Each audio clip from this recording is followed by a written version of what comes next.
예수 그리스도의 계시라. 이는 하나님이 그에게 주사 반드시 속히 일어날 일들을 그 종들에게 보이시려고 그의 천사를 그 종 요한에게 보내어 알게 하신 것이라.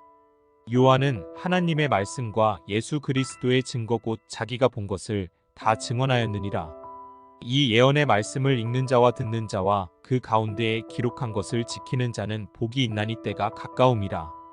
요한은 아시아에 있는 7교회에 편지하노니 이제도 계시고 전에도 계셨고 장차 오실 이와 그의 보좌 앞에 있는 7영과 또 충성된 증인으로 죽은 자들 가운데에서 먼저 나시고 땅의 임금들의 머리가 되신 예수 그리스도로 말미암아 은혜와 평강이 너희에게 있기를 원하노라. 우리를 사랑하사 그의 피로 우리 죄에서 우리를 해방하시고 그의 아버지 하나님을 위하여 우리를 나라와 제사장으로 삼으신 그에게 영광과 능력이 세세토록 있기를 원하노라. 아멘. 볼지어다 그가 구름을 타고 오시리라. 각 사람의 눈이 그를 보겠고 그를 찌른 자들도 볼 것이요 땅에 있는 모든 족속이 그로 말미암아 애곡하리니 그러하리라. 아멘. 주 하나님이 이르시되 나는 알파와 오메가라. 이제도 있고 전에도 있었고 장차 올 자요 전능한 자라 하시더라. 오늘도 예배 자리에 참여하신 여러분들에게 하나님과 동행하는 축복을 누릴 수 있기를 바랍니다. 코로나 발생한 이후에 코로나 사피언스라는 신조어가 등장했습니다. 코로나 이후에 인류의 어떤 삶의 자세를 말하는 단어입니다. 코로나 이후에 살아가는 사람들이 불안한 신인류라고 규정을 짓고 있습니다. 현대인들이 부딪히는 문제는 미래가 없다는 분노가 아니라 미래를 알 수 없다는 불안감에 빠져 있다는 것입니다. 그래서 지금 많은 사람들이 마음의 아픈 상처를 안고 힘들어할 뿐만 아니라 육체까지 병들어서 고통을 당하는 그러한 사람들이 많이 있다는 것입니다. 이와 같이 마음에 어떤 방향이 올바르게 서지 못하면 몸의 방향도 뒤틀리게 되고 마음은 파괴적으로 행동도 파괴적으로 변한다는 말씀입니다. 오늘 본문 요한계시록의 말씀은 로마의 핍박과 환난 속에 있는 성도들에게 사도 요한이 예수 그리스도를 통하여 받은 계시의 말씀을 그들에게 위로와 격려하기 위하여 쓴 서신의 내용입니다. 사도 바울은 하나님을 예수님을 믿는다는 것 때문에 반모섬이라는 지역으로 유배를 가게 되었습니다. 여러분 파랗게 초록색 부분이 반모섬입니다. 여기 보면 소아시아 에베소 지역에 가깝지만 실제 큰 항구는 에베소의 밑에 있는 구다다신가 그 지역에서 배를 타고 1시간 반 정도, 2시간 정도 가야 하는 거리에 있습니다. 그 반모섬은 또 가는 길이 파도가 좀 심한 편이어서 성지순례 하는 사람들이 그곳에 가는데 많은 불편함을 겪고 있습니다. 그리고 성지순례 일정이 너무 짧기 때문에 거기 반모섬에 한번 들어가려면 거의 2박의 일정이 시간이 거기서 지내야 되기 때문에 대개 성지순례 코스에서는 소아시아 지역만 다니고 이렇게 넘어가는 경우가 많이 있습니다. 제가 이 반모섬에 가서 그 사도 요한이 기도했던 그 동굴에 제가 머물러 있었습니다. 그리고 그곳에 결국 함께 있던 그룹 성지순례 팀 안에서 제가 또 거기서 기도를 하게 된 경험이 있습니다. 참 2000년 전에 그 굴에서 요한이 계시를 보고 또 거기에서 편지를 소아시아에 있는 7교회 교회들에게, 핍박과 두려움 속에 있는 교회들에게 편지를 쓴 내용을 생각하게 됩니다. 그 당시 사도 요한이 전하는 종말론적 신앙적 3가지 주제가 있었습니다. 계시록의 그 주제입니다. 눈에 보이는 이 세상의 전부가 아니라 우리에겐 돌아갈 영원한 하나님의 나라가 있다. 그러니까 이 세상이 전부가 아니라 믿음의 사람들에겐 하나님의 나라가 있으니 지금 어려워도 믿음을 지켜나가라는 것이었습니다. 두 번째는 우리가 지금 로마의 압제를 통해서 압박과 고통을 핍박을 받고 있으나 반드시 그리스도께서 우리를 구원하신다는 믿음에 대한 그 확신 가운데 거할 것을 말씀해 주고 있습니다. 세 번째는 뭐에 대해서 말씀하시냐면, 우리가 진정 두려워하고 섬기할 분은 로마 황제가 아니라 우리의 이 땅을 지으시고 다스리시고 우리를 돌보시는 오직 하나님 한 분뿐이라고 강조하고 있는 것입니다. 그래서 계시록을 우리는 읽으면서 우리가 진정한 섬김과 예배의 대상은 하나님이라는 것을, 하나님을 향한 사랑과 마음을 쏟을 것을 우리에게 권면하고 있는 말씀이 사도 오늘 요한계시록인 것입니다. C.S. 루이스라는 사람은 기독교 변증자이기도 합니다. 그 사람의 글 중에 이러한 글이 있습니다. 천국보다 지상을 늘 먼저 선택하고 살아가는 사람은 지상에서 열심히 욕망에 사로잡혀 살아가면 살아갈수록 이 지상은 지옥이구나 하는 것을 깨닫게 될 것이다. 그러나 이 지상보다 하나님의 나라를 소망하며 살아가는 사람은 이 지상은 작은 천국임을 알게 될 것이다 라고 그는 이렇게 글을 통해서 밝혀주었습니다. 그러니까 세상 것에 집착하는 사람들의 삶은 점점점 비패하고 이 세상의 지옥과 같은 삶이라는 것을 알게 될 것이지만, 하나님의 나라에 소망하며 살아가는 사람은 이 세상의 삶도 아름다운 천국의 삶의 일부라는 것을 경험하게 될 것이라는 말씀입니다. 성도 여러분, 우리가 진정 들어야 될 대상은 무엇입니까? 하나님이 우리의 진정한 두려움의 대상인 것입니다. 동양적 구조는 주로 수평적 구조로 체면 문화에 익숙해졌습니다. 체면 문화는 사랑과 속에 부끄러움을 느끼는 것을 체면 문화에서 생각하는 수평적 구조에 더 관심을 갖습니다. 그러나 서양적 구조는 부끄러움, 수치심, 하나님과의 관계 속에 바로 서는 것을 더 부끄럽게, 가르게 서지 못한 것을 더 부끄럽게 생각하는 것입니다. 이 동양적 사회적 구조와 서양적 사고 구조가 그런 차이가 약간 있습니다. 그래서 정직함이 강조되고, 그리고 또 더 나아가서 결국은 다른 사람이 어떻게 볼 거가 중요한 것이 아니라 하나님이 어떻게 나를 판단하고 바라보느냐가 더 중요하게 생각한다는 말씀, 서양 사람들은. 여러분, 누구를 두려워하고 있습니까? 제가 몇 주 전에 청년부 예배를 통해서 이러한 글을 소개했습니다. 안녕하세요 하나님, 굿바이 하나님이라는 책입니다.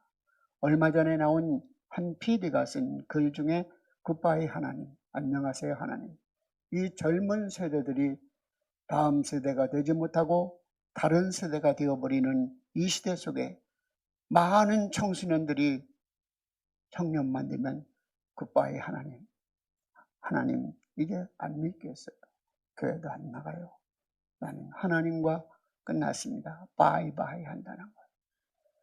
그랬을 때 우리가 생각해본 그 작가는 그 속에서 하나님의 마음은 어떻겠는가를 생각해 보자는 거죠.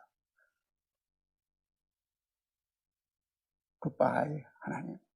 하나님이 그때 그래 잘 가 굿바이 하나님이 하실까? 아니면 하나님이 너 무슨 일이 있니? 응? 왜 그래요? 그렇게 말할 수도 있다는 거죠. 그러나 진정 하나님의 마음은 어땠을까? 이 작가는 깊은 묵상 속에서 하나님은 이렇게 대답할 것이라는 거예요. 그래, 내가 어디를 가든지 내가 너와 함께 할 거야. 내가 언제 다시 돌아오든지 나는 기다리고 있을게. 그렇게 하나님이 말씀하실 거라는 거죠. 그래서 우리의 삶 속에서 정말 신앙을 지켜나가는 일은 참으로 어렵습니다. 심야 시간에 그런 얘기를 했어요. 요즘 목회자들의 핍박은 성도들의 불순종이다. 그럼 하나님 예배 나오라는데 안 나오고 그러는 그것이 목회자들에게 부담감이고 짐이잖아요. 제가 말씀드리고 싶은 것은 여러분 오늘의 삶 속에서 믿음을 지켜나가는 것은 버티는 것입니다. 버텨야 믿음을 일으켜 세울 수 있습니다. 여러분이 신앙이 마음이 흔들린다고 어떤 그 영적인 무의미성에 빠졌다고 내가 신앙생활에 기쁨과 즐거움이 없다고 훌쩍 떠나버리면 믿음을 일으킬 수가 없습니다. 비록 어려움이 있고 이 믿음 생활의 무의미함에 그러한 감정이 찾아올 때도 우리는 예배의 자리를 버텨야 합니다.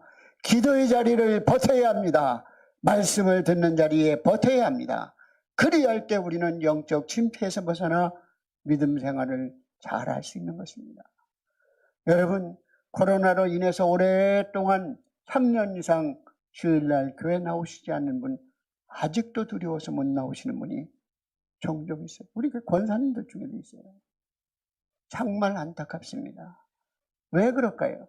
코로나의 문제가 아니라 코로나로 인해서 믿음이 흔들렸기 때문에 그리고 그 지켜야 될 자리를 지키지 못했기 때문에 자신의 믿음을 지켜 세우지 못하는 것입니다. 여러분 그것이 환경의 문제가 아니라 믿음의 문제인 것입니다. 오늘도 우리는 어떤 신앙의 흔들림의 자리에서도 믿음을 지켜나가고 버틸 수 있는 기도의 자리, 예배의 자리, 주의를 지킬 수 있는 그러한 성도로 세워질 때 우리는 다시금 믿음을 지켜 세울 줄 믿습니다. 여러분 그러한 소망을 갖고 인내하는 마음으로 믿음을 버텨나가는 하나님의 사람들이 되시기 바랍니다.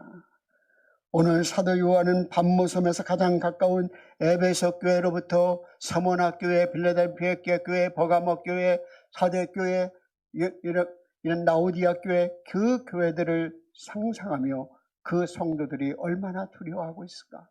그 성도들이 얼마나 불안해하고 있을까? 그 성도들이 믿음을 지키지 못하고 떠날까? 두려운 마음과 염려하는 마음으로 오늘 편지를 썼습니다. 그 편지의 인사가 그리스도 안에서 은혜와 평강이 너희에게 있을지어다. 그 은혜와 평강에 대해서 사도 요한은 소아시아 교회에게 편지를 쓰고 있습니다. 그래서 오늘 은혜와 평강에 대한 이야기를 여러분에게 말씀하고자 합니다. 은혜란 말은 하나님은 은혜로우시다. 하나님의 성품을 의미합니다. 하나님은 순종하는 자에게는 불순종하는 사람 중에 3, 4대에게 저주를 주고 순종하는 사람은 몇 대라고 했어요? 1000대까지요. 그러니까 불순종하는 사람의 기간보다 순종하는 사람의 축복의 기간이 더 훨씬 긴 것은 하나님이 은혜의 하나님이라는 것을 우리에게 보여주고 있지 않습니까? 특별히 피조물을 향한 하나님의 은혜, 그리고 하나님의 형상대로 지으신 인간에게 베푸시는 하나님의 은혜가 있습니다. 우리는 그 은혜가 자연적 은총으로 주어지는 햇빛과 그리고 비와 바람, 사시사철의 변화, 이 모든 것도 자연적인 은총으로 주어지는 우리 인간이 피조물이 입고 있는 은혜인 것입니다. 또 부모와 자식 간의 관계 속에서 자식이 생명을 태어나면 부모의 도움이 없이는 생명을 유지할 수 없습니다. 그 은혜가, 그 아이가 깨닫든 깨닫지 못하던 자식은 부모의 은혜로 그 생명을 유지해 나갈 수 있는 것입니다. 더 나아가서 우리는 사람과 사람 관계 속에서 모든 것이 돈만 있으면 다 되는 것 같지만 내가 아무리 돈 있어도 농부가 농사를 짓지 않으면 우리가 어찌 곡식을 얻을 수 있고 과일과 채소를 얻겠습니까? 그것도 깊이 생각해 보면 돈을 주고 사지만 은혜를 입은 것입니다. 그뿐만 아니라 우리는 그래서 우리의 삶 속에 은혜는 일반적인 은혜, 그런 것들이 우리의 현실의 삶 속에서 깨닫는 자들이 누리는 은혜가 있습니다. 프랑스의 화가가 1881년도에 에밀 리도프가 지은 돕는 선이라는 그림이 있습니다. 이 그림은 유명한 화가 그림입니다. 보셨죠? 예. 바닷 가운데 할아버지와 어린 소녀가 노를 젓고 있습니다. 잔잔한 파도가 치고 있지만 이 아이는 할아버지를 바라보며 막 즐거워하고 있습니다. 또 할아버지는 그 손녀를 바라보며 즐거워하고 있습니다. 그런데 손은 할아버지와 손 위에 아이의 손이 포개져 있습니다. 이 배를 방향을 결정하고 이 배가 앞으로 나가게 하고 잔잔한 파도를 이기게 하는 분이 누가 노를 젓고 있습니까? 당연히 할아버지죠. 그런데 여기에 있는 소녀는 자기도 열심히 젓고 있거든요. 그러니까 누가 젓고 있다고 우리 생각할 거예요? 자기가 젓고 있다고 생각할 겁니다.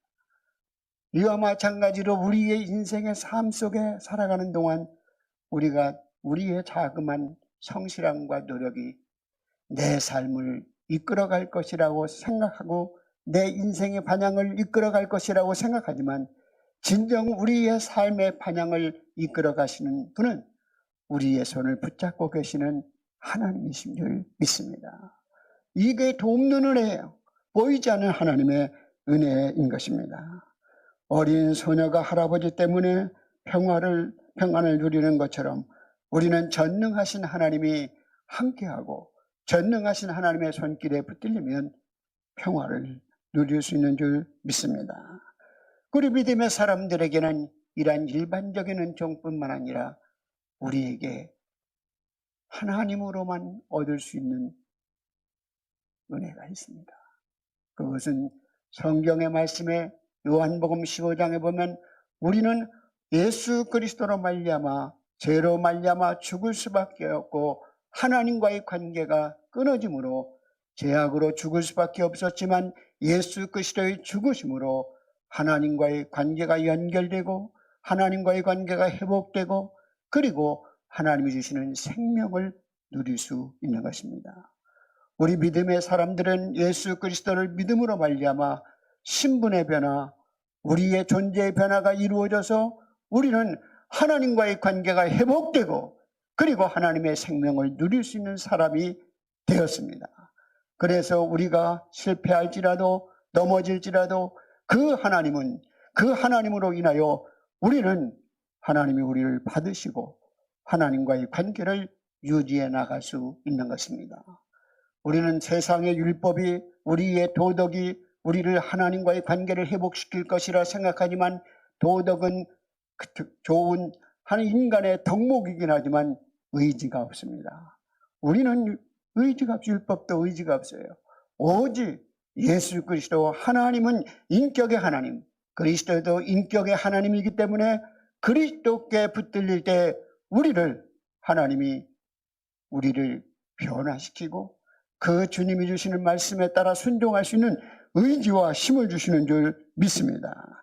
그러므로 우리가에게 베푸시는 하나님의 은혜, 생명을 주시는 은혜, 죄를 용서하시는 은혜, 하나님과의 관계를 회복하는 것 은혜, 하나님을 통해서만 가능한 은혜가 우리에게 있습니다. 이건 세상이 줄 수 없는 거예요. 죄의 문제를 누가 해결해 줄 수 있습니까? 그리스도만 우리의 죄를 해결할 수 있어요. 여러분, 영생의 생명의 문제는 누가 해결해 줄 수 있습니까? 세상은 없습니다. 오늘도 이제도 계시고 전에도 계셨고 지금도 영원히 미래에도 계실 그 전 영원하신 하나님, 그리고 알파와 오메가 되시는 전능하신 하나님이 함께 하시기 때문에 우리는 믿음 안에서 은혜를 누리고 하나님과의 관계가 회복되고 하나님의 생명을 누리는 몸부림을 치며 살아갈 수 있는 줄 믿습니다. 제약에 하나님과의 관계가 끊어져 버리면, 생명이 끊어져 버리면 그 나무가지가 메마르는 것처럼 하나님과의 관계가 회복이 이루어지지 않으면 결국은 우리는 메마른 심령이 되고 하나님을 떠날 수밖에 없습니다. 오늘도 우리는 그 배를 저어가는 할아버지의 손길처럼 우리에게 보이지 않는 우리의 인생에 이끌어 가시는 하나님이 계십니다. 그분은 우리를 선택하시고 그분은 우리를 또 그리스도의 피로 구속하시고 그는 성령으로 우리를 인치시고 기업을 보증으로 주셔서 하나님의 백성으로 살아갈 수 있도록 주님의 생명을 끊임없이 우리에게 공급해 주시는 삼위일체 하나님이십니다. 그 하나님으로 인하여 여러분 은혜를 누릴 수 있기를 바랍니다. 두 번째는 평강입니다. 평강이라는 것은 히브리 사람들은 샬롬이라는 단어를 씁니다. 그런데 우리는 동양적 구조라 그래서 그런지 우리나라에 안녕하세요라는 말과 비슷합니다. 왜? 이 안녕이라는 말은 건강합니까? 옛날엔 식사하셨습니까? 아니면 특별한 무슨 일이 없냐? 아주 넓은 개념입니다. 안녕하세요. 예? 그것이 이 샬롬도 무지개 넓은 개념이에요. 무슨 불편함이 없으십니까? 건강하십니까? 집에 어떤 어려운 문제가 없습니까? 그 샬롬, 이 샬롬, 우리 옆 사람에게 샬롬의 평화가 있기를 바랍니다. 인사하세요. 샬롬. 예, 예. 헬라어는 이 샬롬을 평화를 에이레네라는 단어를 사용합니다. 에이레네. 이 세상의 샬롬의 평화 그리고 에이레네의 평화는 환경에서만 오는 것이 아니라 우리의 감정과 의지에서 오는 것이 아니라 하나님께로부터 오는 평화, 세상이 빼앗아갈 수 없는 평화, 내가 너희에게 평안을 주노니 이 평화는 세상에 빼앗아갈 수 없다고 요한복음 14장 27절에 말씀하고, 그리고 하나님께서 우리에게 평화를 주시기 위하여 우리에게 성령을 보내신다고 요한복음 16장에 말씀하고 있지 않습니까?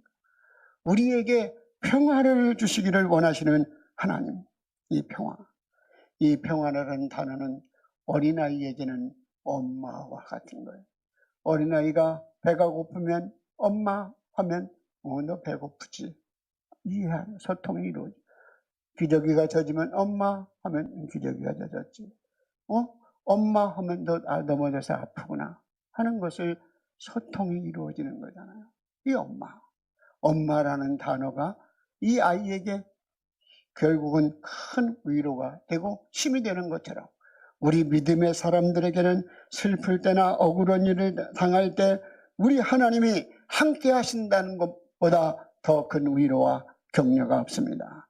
하나님이 우리와 동행하신다는 그 한 사실로만 생각해도 우리에게 큰 위로와 평화를 줍니다. 여러분, 지금 여러분의 삶을, 마음의 평화를 깨뜨리는 것이 무엇입니까? 여러분에게 근심 걱정을 가져다 준 일이 무엇입니까? 여러분, 힘을 내십시오. 하나님의 자녀, 여러분을 예수 그리스도를 믿는 자에게 주시는 신분의 변화, 존재의 변화를 통하여 여러분을 버리지 아니하시고 여러분을 이끌어 가시는 하나님이 함께 하십니다. 그 임마누엘 하나님으로 인하여 승리하시기 바랍니다. 여러분, 다음 주 27일부터 대강절기가 시작되어집니다. 예수 그리스도의 오심을 기다리는 성탄절 4주전은 대강절의 시작이 나요. 27일 대강절 첫 번째 주일이거든요. 우리의 삶 속에서 예수 그리스도의 오심을 기다리는 자로 은혜와 평강을 누리는 여러분이 되시기 바랍니다. 그런데 그 은혜의 평강의 근원은 누굽니까? 그것은 하나님이신 것입니다.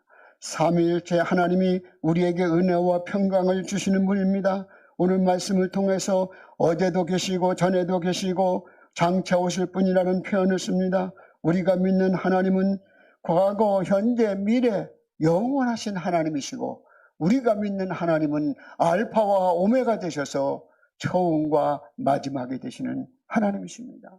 알파는 헬라어의 첫 번째 계열이에요. 오메가는 뭐가 생각납니까? 시계가 생각나요? 오메가 마지막. 네, 마지막 자. 영어로 말하면 지야 똑같은 거예요. 그래서 처음과 나중 되시는 마지막이 되시는 분이 하나님이십니다. 그래서 은혜와 평강의 축복은 성부, 성자, 성령의 하나님께서 우리에게 찾아오심을 통하여 함께 하심을 통하여 누릴 수 있는 은혜와 평강인 줄 믿습니다. 오늘 말씀을 통하여 볼지어다 그가 구름 타고 오시리라. 주님이 미래에 오신다는 말이 아니라 지금 오고 계시는데 가까이 오셨다. 오늘 1절에 속히라는 단어 그리고 3절에 보면 가까움이라는 단어를 사용해서 이 불안하고 두려워하는 성도들에게 주님이 속히 오시리라 가까이 오셨다고 말하는 이 종말론적인 믿음을 지켜나갈 것을 말씀하고 있습니다. 오늘도 우리가 믿는 하나님은 알파의 하나님, 창조 태초부터 계신 분이며 오메가의 하나님, 종말과 심판 때까지도 계신 분이 우리가 믿는 하나님이십니다. 그러므로 우리는 하나님이 함께할 때 진정한 평강이 있는 줄 믿습니다. 이사야 48장 22절에 여호와께서 말씀하시되 악인에게는 평강이 없다 하느니라. 악인은 평강이 없다는 거예요. 여러분, 세상에서 악인들이 사업에 성공을 할 수 있지만 욕망의 아름다운 집을 지을 수 있지만 진정한 평화는 하나님께로부터 오는 줄 믿습니다. 돈이 많다고 다 잘 사는 게 아니고 권력이 있다고 다 평안하고 잘 사는 게 아닙니다. 잘 산다는 개념은 돈이 많다는 것이 아니라 권력이 있다는 것이 아니라 우리의 삶 속에 마음의 인생의 부요가 있느냐는 것을 묻는 삶이라고 볼 수 있습니다. 우리가 진정 평화를 누리기 위하여 우리는 하나님과 관계 회복을 이루어야 합니다. 그러나 하나님과의 관계로 끝나는 것이 아닙니다. 진정한 평화는 너희가 주 안에서 항상 기뻐하라 내가 다시 말하노니 기뻐하라 말씀하며 너희 관용을 모든 사람에게 알게 하라. 십자가는 수직선은 하나님과 인간의 관계라면 수평선은 인간과 인간의 이웃과의 관계를 의미하고 그 크로스되는 포인트가 사랑이라는 포인트인 것입니다. 하나님이 우리를 사랑하셔서 우리가 하나님을 만날 수 있고 또 누구든지 서로 사랑함으로 우리는 만나는 십자가의 은총을 얻는 크로스 포인트인 그 사랑의 점에서 우리는 하나님의 능력을 경험할 수 있는 것입니다. 여러분, 주님이 주시는 평강, 결국은 하나님과의 회복을 이루시고 또 더 나아가서 이웃과 평강을 이루는 하나님의 사람들이 되시기를 바랍니다. 소설가 이예수의 날마다 하늘이 열리나니라는 책이 있습니다. 글이 하늘이 날마다 열린다는 것. 그의 고백은 그런 글이 있습니다. 팔을 안으로 굽는다여 어찌 등 뒤에 있는 그대를 껴안을 수 없으랴. 내 한 몸 돌아서면 충분한 것을. 여러분, 내 등 뒤에 있는 사람을 껴안을 수가 없습니다. 그러나 껴안을 수 있는 방법이 있으니 내가 돌아서면 쉽게 껴안을 수 있는 거죠. 그래서 우리가 살아가는 동안 우리는 싫어하고 미워하는 사람, 그런 사람들을 사랑한다는 것은 어렵습니다. 몸을 돌이키면 쉽게 되는 일이지만 우리 안에도 죄성이 있기 때문에 그게 쉽지 않습니다. 얼마나 안타깝습니다. 그래서 우리의 삶 속에 그러나 예수님은 하나님의 아들로서 우리를 돌이켜 죄로 우리가 돌아섰지만 인간이 돌아섰지만 우리 하나님은 우리를 향하여 마음을 여시고 예수 그리스도를 보내셨잖아요. 그렇기 때문에 오늘도 주님이 우리 가운데 오셨잖아요. 그러므로 우리는 주님 안에서 평화를 누릴 수 있는 것입니다. 고은 스님의 우리가 아주 짧은 시가 있습니다. 그 짧은 시가 같이 읽겠습니다. 내려갈 때 보았네, 올라갈 때 보지 못한 그 꽃. 그렇게 읽어야 맞습니다. 보지 못한 그 꽃이에요. 제목이 그 꽃이에요. 이 올라갈 때라는 말은 우리의 어떤 욕망, 승진, 부에 대한 축적, 이러한 것을 집착할 때는 보지 못했는데, 내려갈 때 마음을 내려놓고 욕망을 내려놓고 나의 교만함을 내려놓고, 그러니 사람이 그 옆에 있는 꽃을 보게 되는 것입니다. 이것이 결국은 우리의 삶 속에 숨가쁘게 우리는 올라가는 것만 생각하잖아요. 그러나 내려가는 길에서 볼 수 있는 작은 기쁨, 작은 행복, 내 안에 솟는 평화가 있습니다. 오늘도 여러분들의 삶에 내려갈 때 주님을 만날 때요. 헬리나우엔의 글은 다음 주에 말씀을 여러분의 내려갈 때라는 헬리나우엔의 시가 있습니다. 오늘 말씀을 통해서 왜 우리는 그렇게 살아야 되는가? 그것은 6절에 우리를 사랑하사 그의 피로 우리를 죄에서 우리를 해방하시고 그의 아버지 하나님이 위하여 우리가 나라와 제사장으로 삼으셨다. 이 말은 우리를 제사장으로 삼으셨다는 것은 우리에게 큰 복이지만, 제사장으로 삼으셨다는 것은 우리에게 하나님의 사명이 있다는 것을 의미하는 거예요. 우리의 사명은 위대한 일을 하는 것이 아니라 작게는 내 안에 마음의 평화를 이루고 또 이웃과의 관계의 평화를 이루고, 그래서 늘 하나님이 주시는 평화로 늘 행복한 삶을 살아가는 것이라고 볼 수 있습니다. 이스라엘 백성들이 종되었던 애굽 땅에서 구원했지만 광야의 삶을 살았던 것처럼 우리는 예수 그리스도로 말미암아 구속을 입었지만 아직도 광야의 교회에서 우리는 영적 싸움을 계속 싸우고 있습니다. 그 영적 싸움을 싸워야 승리할 때만 하나님이 예비하신 영원한 그 가나안 땅에 천국에 들어갈 수 있는 것입니다. 그래서 천국을 소망하는 사람에게 주시는 종말론적 삶의 단어가 딱 영어 2단어잖아요. already. 벌써 하나님의 나라가 너희에게 임했다. 그러나 아직은 다 이루어지지 않았다. already and yet. 그리고 여러분의 삶 속에 이미 이루어진 하나님의 나라 이루어가는데 아직은 아니다. 우리 안에 하나님의 나라를 기대하며 소망하며 살아가는 여러분이 되시기 바랍니다.